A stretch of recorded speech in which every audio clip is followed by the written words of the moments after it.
Are you a real estate professional looking to save on your tax bill? Have you ever heard of a cost segregation study? Yonah Weiss is a business director at Madison SPECS, a national cost segregation leader. He's going to tell you all about cost segregation and how you can apply this to your real estate properties to save on your tax bills. You can even apply it retroactively to properties you already own. He's going to tell you the average amount of savings professionals get from having this study completed, and why your standard tax accountant cannot help you with this, where you need to go to find a qualified engineer. Hello, Yonah. Welcome to the show. Lots of people have some kind of real estate in their portfolio, and so I think it's key to understand what a cost segregation study is and how it works. Let's get rolling by giving us a brief background about your business and how you got started. Thanks so much, Joe. It's a pleasure to be joining you today. Cost segregation, yeah, like you said, is a crazy thing. People need to know about this. But before we get into that, a little background about me. My passion is really in teaching. I was an educator. I was a teacher for about 15 years. And so that's really where I kind of see myself. And even in this role, even in real estate, I see myself as more of an educator than an investor. Because even when dealing with investors or dealing with clients, it's more about just, kind of understanding them. And a good teacher wants to understand the student or the person they're dealing with, to give them over the right way, because everyone understands, everyone learns differently. So about 5 years ago, I found myself looking for something a little more than the teaching profession provided. And I kind of stumbled upon real estate. I had a bunch of friends doing different things in real estate, got my feet wet in commercial mortgages for a little while, just doing brokering them and hard money loans for a little bit.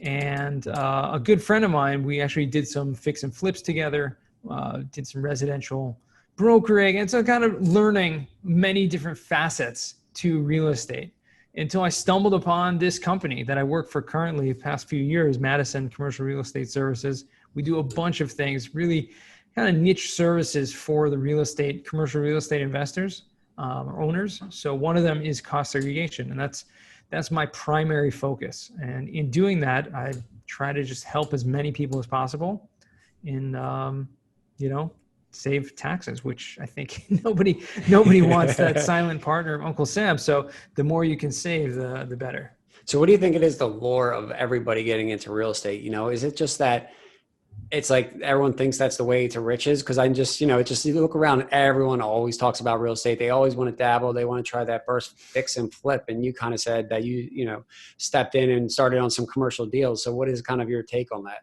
Real estate has so many aspects to it. And there's so many ways to get involved. But in the end of the day, the industry itself provides so many opportunities to create wealth and to find the right space. So there's a lot of hype, I think, TV shows and all this kind of stuff about it and surrounding it. But the truth is, if you educate yourself and you surround yourself with the right people, you'll find it's relatively easy to get involved and to just jump in.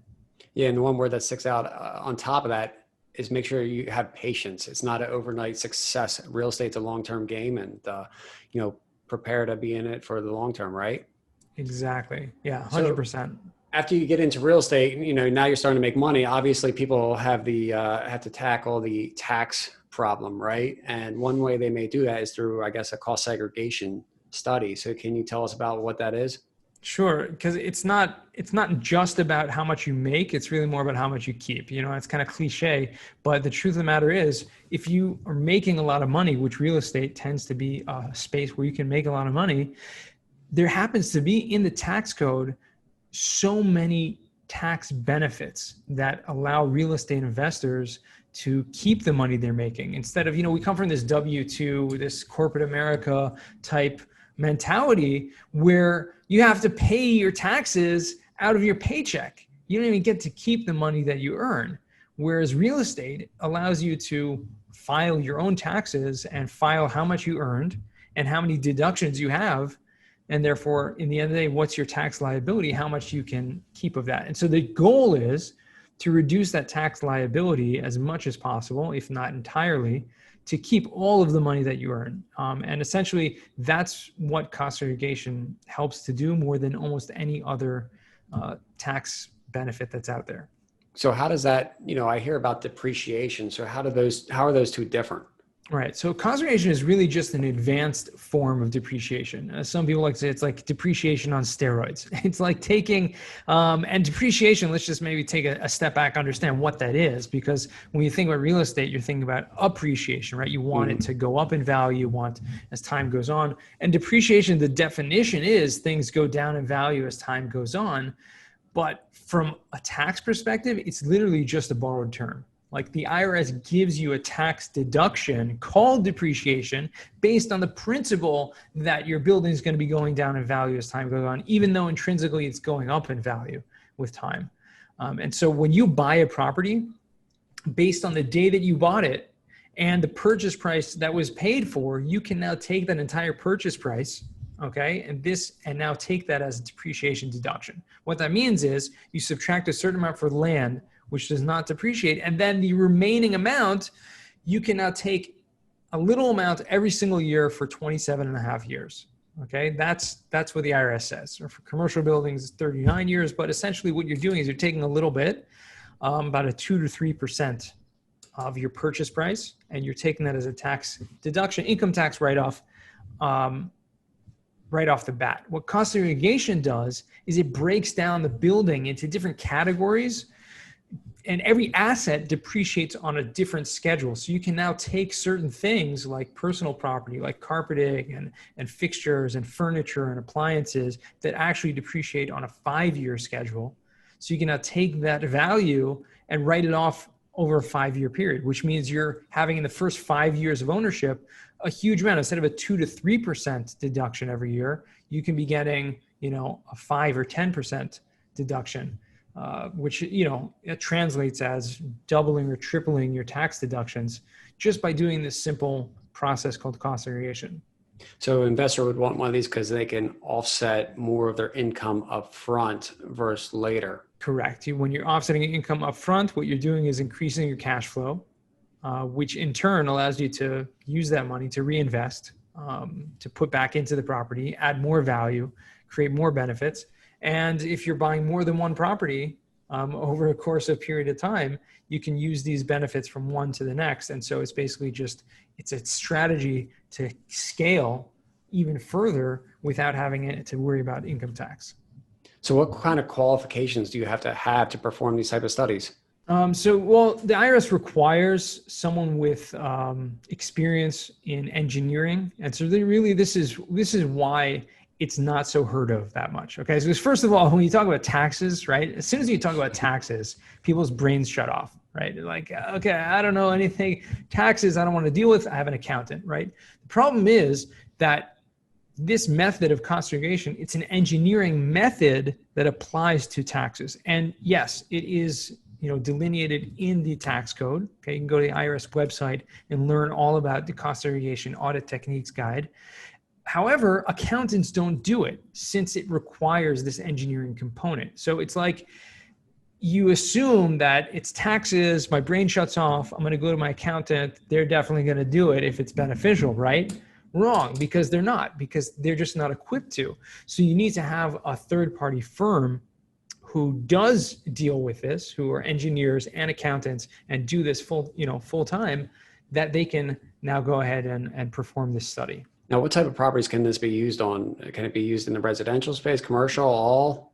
It can be used on any property besides for your personal residence. Okay, so any property whatsoever.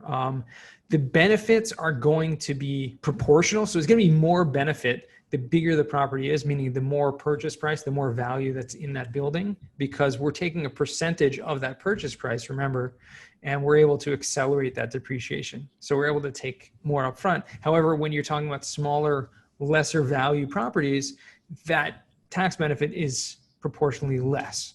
So, it can be single families, can be multifamily, can be commercial, retail, office stuff. So it doesn't matter. Every single type of property can benefit from this. Got it. And so when I decide that I want to go ahead and get a cost segregation study done on a property I own, at what part in the process do I typically order that? The first thing to do is when you're ready to buy a property, or even if you own a property for a number of years, you can do this also, but to reach out to a firm that will provide you like an upfront analysis for free. So you can already know if it makes sense. And that's part of the due diligence process. A lot of people reach out to me and say, hey, I'm looking to buy this property.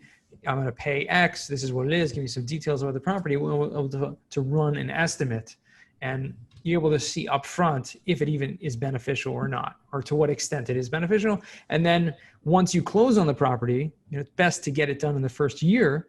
You can now go ahead and can engage with a company and have the engineers come to the property, create this whole study, which in turn will produce a one-page depreciation schedule. So it'll create this whole way of how you're supposed to depreciate your property in a new kind of advanced method, but essentially that's all it does.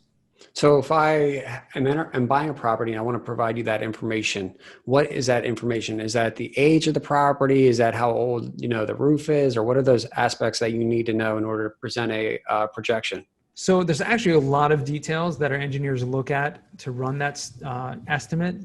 However, most of the information that they'll need, they can get from public records. So we'll need to look at, the age of the property, the age of, different assets in there, the number of units, the unit layout, right? So if you have, let's say, 100 unit multifamily building, but you have, 3 2-bedroom, 32 bedroom, et cetera, the unit layout. If each we'll need to know square footage, number of parking spaces, whole square footage. But essentially from the address, we'll get all that from public records. So in short, we'll need the address of the property. And for most of real estate investors might not be organized. That's best, right? Here's the address, email, give me back something, right? We'll need the address. We'll need to know the purchase price because the basis, the tax benefits is going to be based fully on that purchase price.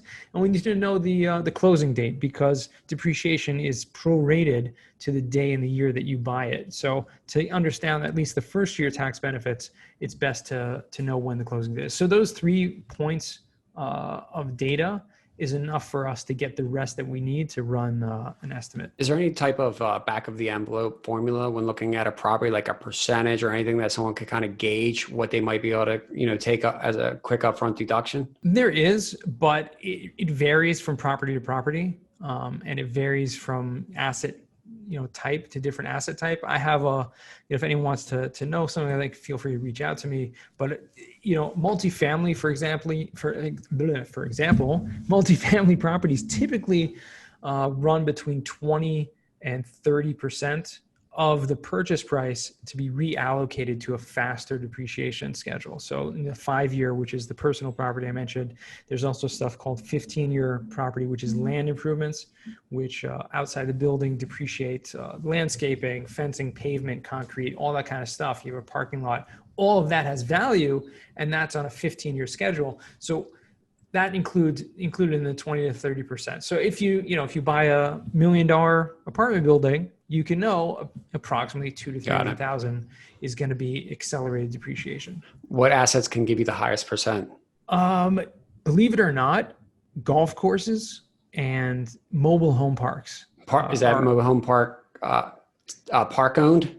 Tenant-owned homes. Tenant-owned homes. So specifically, the reason why that is because when any property that you buy, we're looking at the land, we're looking at the building, we're looking at improvements and everything like that. When you buy a golf course or a mobile home park, the thing that they have in common is that it's almost entirely land improvements. When you buy the mobile home park and the tenants own all of their homes, essentially all that you own is that land and the concrete pads that are under each home. So essentially what you own is the land improvements. And for properties like that, you're looking at anywhere from 50 to 80% of a reallocation to a faster depreciation. So this is huge, especially when considering the new tax law called bonus depreciation, which allows you to take all of that accelerated depreciation upfront in the first year.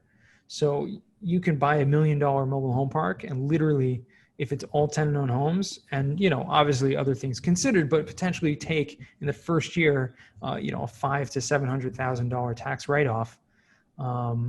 I'd say that's a home run. Over the last year or so, I was talking with buddy. I'm like, as the interest rates and everything have kind of compressed here, and everyone was chasing deals. I was jokingly say is people are chasing the deals just for the tax deduction, right? So now that clarify that mobile home parks can have the highest percentage up front, and they definitely have had quite a compression in their cap rates over the last 2 years. Do you think a lot of that has to do with that beyond just the yield? There are a number of different factors, and I'd say that's one of them. Another one might be the 1031 exchanges involved, that people are just paying higher amounts for properties just in order to find a replacement property. So there are a lot of factors. I'd say it probably has something to do with it. Cool. And so after I email you the information of the address and you guys kind of put a projection up, I like it and I want to move forward. Typically, what is the cost factor? It's a one-time flat fee based on the scope of work specific to that property. So typically somewhere between, I'd say, $4,000 to $10,000. Usually multifamily properties are in the smaller range, $4,000 to $6,000. So it's usually, like I said, for a $500,000 property, you're looking at typically anywhere from $50,000 to $100,000 of tax benefit to pay a few $1,000s for that. It makes sense. And the more, even if it's a $10 million property, the fee is going to be the same. So it's not contingent to your tax savings. If it's a $100 million property, I mean, it might be a lot bigger. Yep. So there may be a scope of work bigger, but yeah, it's basically a no-brainer. Yeah, it's truth. To scale or size, typically your fees become more nominal, right? Exactly. And so if I bought a property, let's say in the last few years, and I didn't get a cost seg done, is there any way I could do any kind of look back at this point? Yes. There's something called like a look back study or a retroactive study where without even amending your previous year's tax returns, you can make an adjustment and file a form. It's called a 3115 form. And it allows, we actually do that for our clients for no extra charge, just because we do it all day long, these 3115s. It allows you to catch up any of that accelerated depreciation that you missed in previous years. And so this year you can take a huge chunk load of it because you should have taken that beforehand. Got it. And so I decided to move forward with the order on a property I have. Mm-hmm. And you guys, what do you guys do? What does the process look like? Basically 3 steps. I mean, it's very straightforward, pretty streamlined process. This is actually one thing that has changed with the COVID situation is that for the past 15 years we've been in business operating, one of the integral components of the study is sending one of our engineers to the property. Okay. And so there's the travel to, arranging that.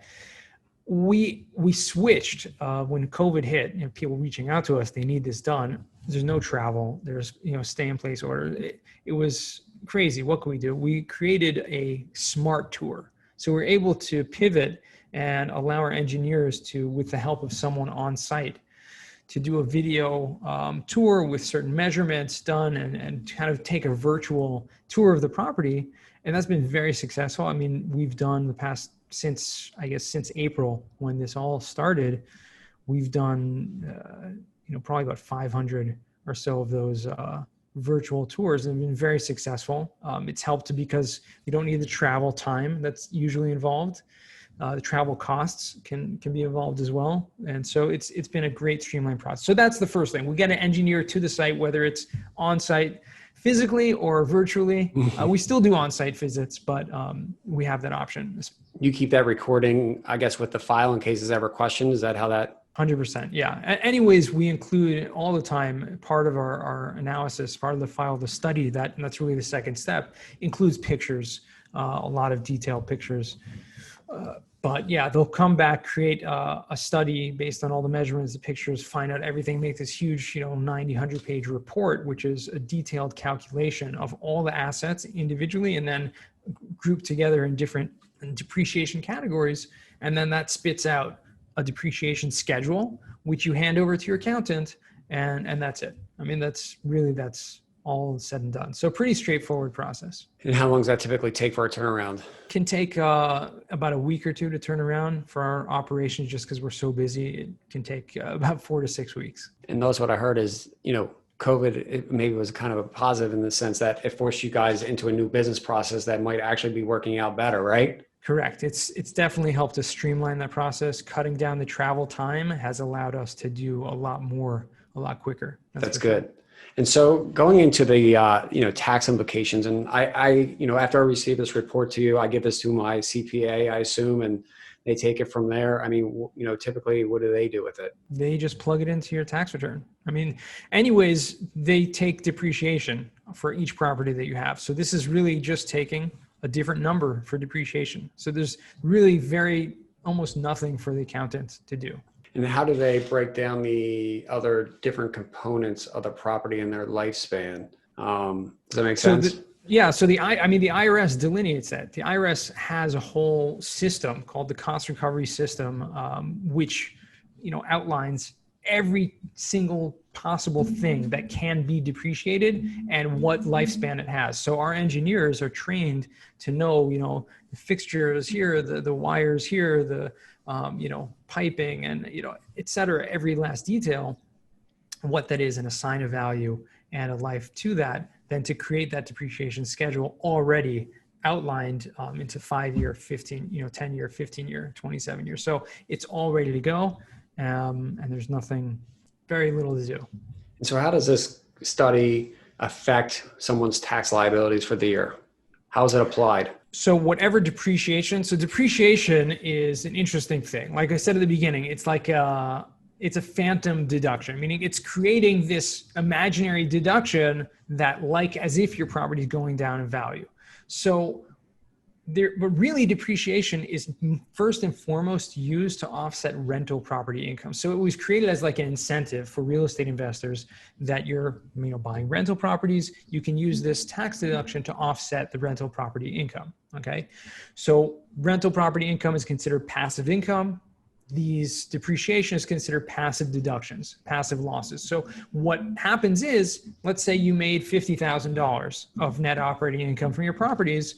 You can now take, let's say you get $50,000 of depreciation, you now offset your entire tax liability, okay? But what happens if you do a cost segregation study, you do this bonus depreciation, and you get like $500,000 in tax deductions, and you only have $50,000 of income from your rental properties? So what do you do then? So you have more deductions than you even have income.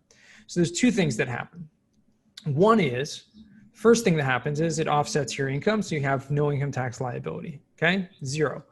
But then it creates a passive loss, which means that extra $450,000 in our example is just kind of put into an imaginary bucket, right? An imaginary bank account that either it carries forward and you can use it next year, okay? So you don't lose it, you just don't use it immediately. Or, and this is really where it gets interesting, if you're a real estate professional, and this is probably the greatest rule in the entire tax code, if you ask me. If you're a real estate professional, which means that you spend the majority of your time in the real estate trader business, okay? So if you own rental properties, you're operating them, you're doing that. You're renting them, you're managing them, you're doing renovations, whatever it is, you're involved in the process, brokering, acquiring, even all that stuff. The hours you spend, that's your profession. You can now use those extra losses, those extra deductions, to offset any of your other income from any other source, not just limited to the rental property income. Rather, you can now use this to offset any income from any source that either you or your spouse have. So it's like a huge benefit, especially for those who are real estate professionals. And what is for those that are listening, what is the difference between a real estate professional and, I guess, a passive investor? Well, they're not necessarily different. I mean, a passive investor, if they're solely a passive investor, meaning they have a full-time job and they're not in real estate, because someone can be a passive investor and also be a real estate professional. So they're not mutually exclusive. But just to keep it simple, someone who is not a real estate professional, someone who just has a full-time job and just investing passively, the deductions are only to be used to offset your rental property income. So if you have income from this property or from any other property, your depreciation deductions can be used to offset that. Anything beyond that is a passive loss. So again, you can't use it to offset other income, but it will be carried forward. You can use it next year or future years until you sell the property, and then that's released.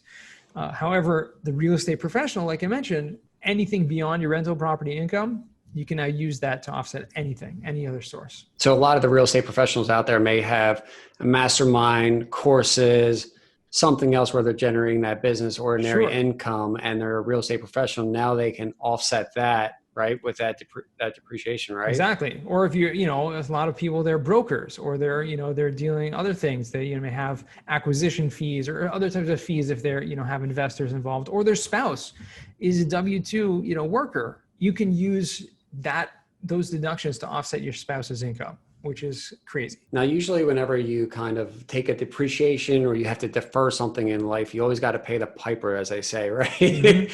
At some point. So taking all that up front, how does that affect anything in the long term? That's a great question. As I mentioned before, it's an incredible strategy. And with any strategy, like you said, you got to pay the piper. There are ways you have to figure out what's going to be the effect of this in the future. There is something when you sell a property called depreciation recapture tax, which means you have to pay a tax on the amount of depreciation that you took. So you're not necessarily paying the piper or paying back, but you are paying a tax on the amount of depreciation you took. But with any good strategy comes another strategy to help even do better, okay? Especially with taxes. And for whatever reason, the government is very into incentivizing people in real estate. So one thing is something called a 1031 exchange. Okay, when you sell your property with a 1031 exchange, you don't have to pay depreciation recapture tax. That gets deferred even further down the road. But there's something even better than that because you're not deferring it. What's even better is that if you're using this strategy and you have multiple properties, okay, so I mentioned that you can use your depreciation from one property to offset income from other properties as well. So too, if you have depreciation from one property, you can use that to offset even depreciation recapture tax or gains on the sale of another property.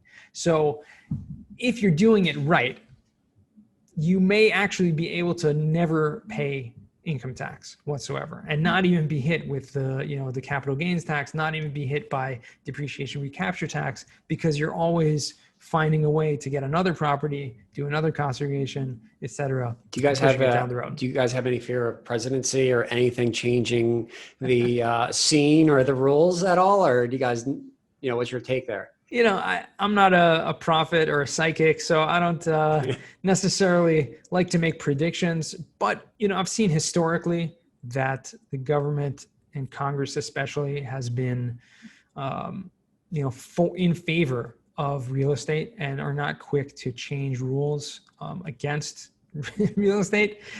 So I don't think anything is going to mask it. There's also historically every politician says things in the election that they're going to do that they never actually come close to doing. So I don't see really many changes coming, to be honest. That's for sure. Now, like when someone's doing a syndication, there's a general partner who's managing the deal, and then you have your limited partners.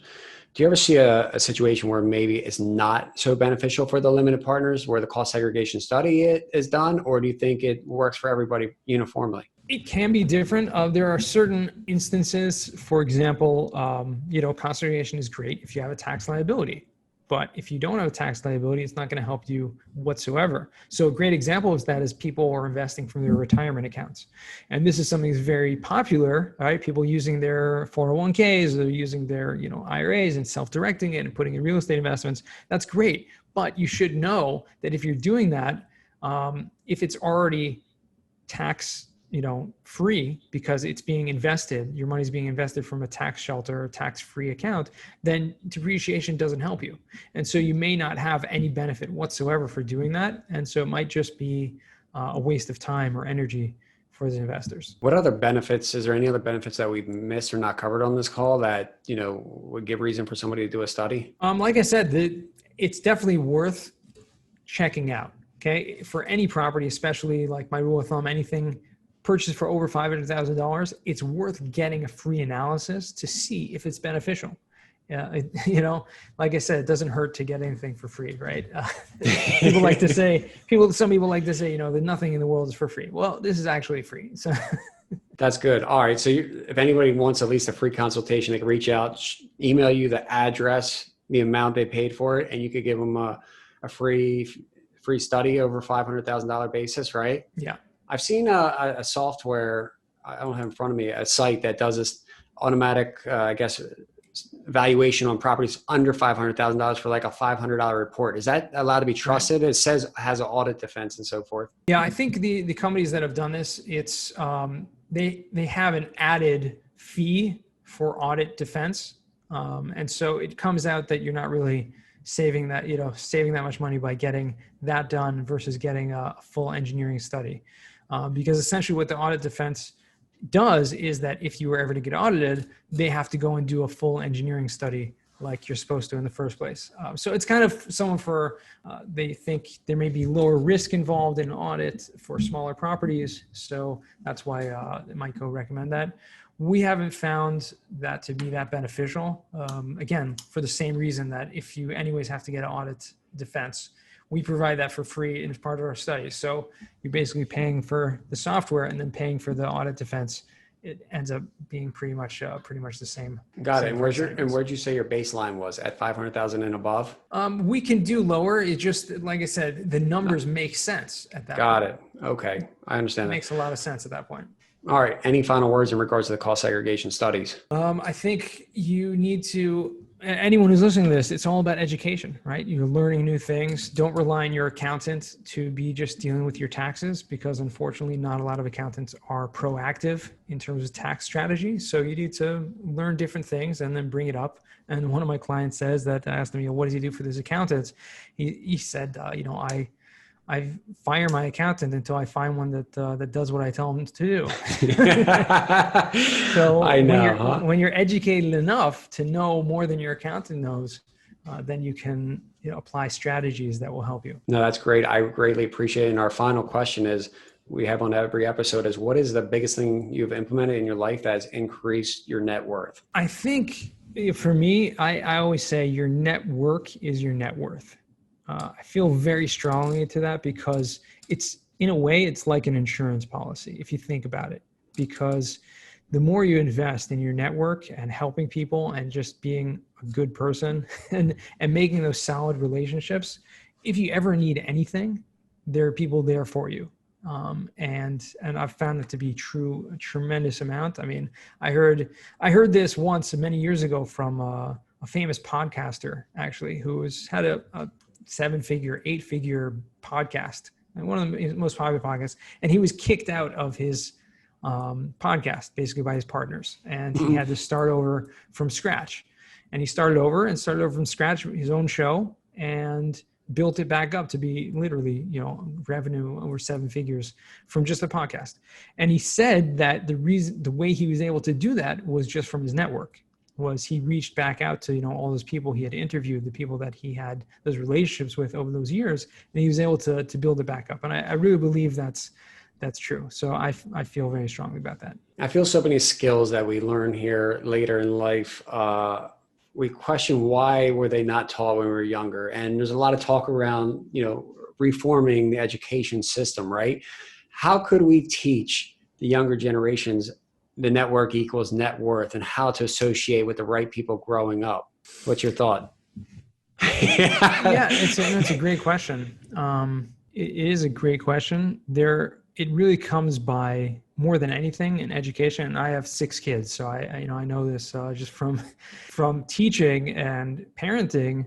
Your kids pick up on how you act more than anything else.